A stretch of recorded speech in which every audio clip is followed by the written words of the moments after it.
Hello guys! Hello sa aking mga YouTube subscribers. Siguro nagtataka kayo kung bakit huminto ako sa pag-update ng aking mga video sa aking YouTube channel kasi naging busy yung lola nyo, nag-aaral at the same time at nagtatrabaho. But now, tapos na ako sa aking pag-aaral, so lessen na yung stress natin.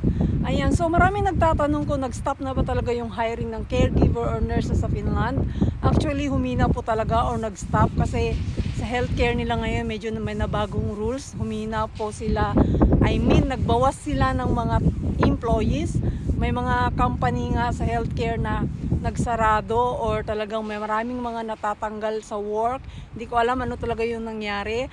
Pero I heard sa news na yung Finland government nakipag-coordinate sa Philippine government na mas kailangan nila ng nurses maybe in the next year.